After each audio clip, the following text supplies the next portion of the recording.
नमस्कार, कशिश न्यूज देख रहे हैं आप और मैं सुष्मिता राज आपके साथ बुलेटिन की शुरुआत करते हैं। राजधानी रांची से बड़ी खबर है। राहुल दुबे गैंग ने धमकी दी है। जमीन मामले में प्रदीप गोसाई को धमकी दी गई।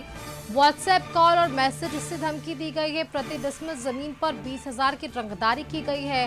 रंगदारी नहीं देने पर जान से मारने की धमकी है। डोरंडा थाने में मामला भी दर्ज कर लिया गया है। ये बड़ी खबर सामने आ रही है। जहां रंगदारी का एक और मामला सामने आया है। प्रति डिसमिल 20,000 रुपए देने की बात कही जा रही है। रंगदारी नहीं देने पर जान से मारने की धमकी भी कॉल और मैसेजेस के जरिए दी जा रही है। डोरंडा थाने में ये मामला फिलहाल दर्ज कर लिया गया है। बड़ी खबर है राजधानी रांची से। राहुल दुबे गैंग के ये सदस्य बताए जाते हैं जिन्होंने ये धमकी जमीन मामले में प्रदीप गोसाई को दी है और ये धमकी देने का जरिया इन्होंने चुना है व्हाट्सएप कॉल और मैसेज, जिसके जरिए इन्होंने रंगदारी की मांग की है। साथ ही साथ रंगदारी नहीं देने पर जान से मारने की धमकी दी गई है। अधिक जानकारी के साथ रांची संवाददाता नैयर फोन लाइन पर जुड़ चुके हैं। नैयर, रंगदारी का एक और मामला, फिलहाल ये जो मामला बताया जा रहा वो राहुल गैंग से जुड़ा हुआ बताया जा रहा है। व्हाट्सएप के जरिए धमकी दी गई है, तो क्या पुलिस अब साइबर सेल की मदद ले रही है? किस तरह से इस पर आगे की कार्रवाई?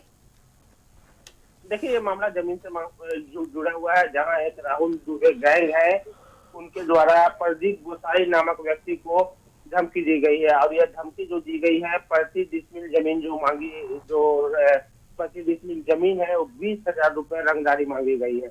अगर ना देने पर उसे जान से मारने की भी धमकी दी गई है। हालांकि इस मामले को गंभीरता से लिया गया और डोरंडा थाने में मामले दर्ज कर जो है वो जांच शुरू कर दी गई है। और साथ ही साथ जो पुलिस के द्वारा जो उसके राहुल गैंग के जो गुर्गे हैं उस पर भी नजर रखी जा रही है। तो कहीं ना कहीं अब राहुल दुबे गैंग जहां पहले रंगदारी मांगा करता था, अब वो जमीन में भी हाथ रख दिया है कि कहाँ जमीन बिक रही है और कहाँ जमीन कौन खरीद रहा है, कितनी रकम चल रही है, तो उसमें वो अपना हिस्सा मांग रहा है। तो कहीं ना कहीं रांची पुलिस के लिए एक सिरदर्द साबित हो सकती है, क्योंकि इससे पहले जो राहुल गैंग के द्वारा जो रंगदारी मांगी जाती थी सिर्फ व्यवसायियों से मांगी जाती थी, लेकिन अब जमीन विक्रेता जो जमीन खरीद रहे हैं अब उनसे मांगी जा रही है।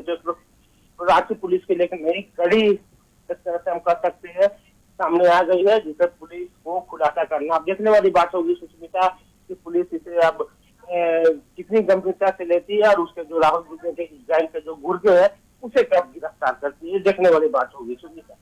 हाँ बिल्कुल नैयर, बहुत शुक्रिया नैयर आपका हमारे साथ जुड़ने के लिए।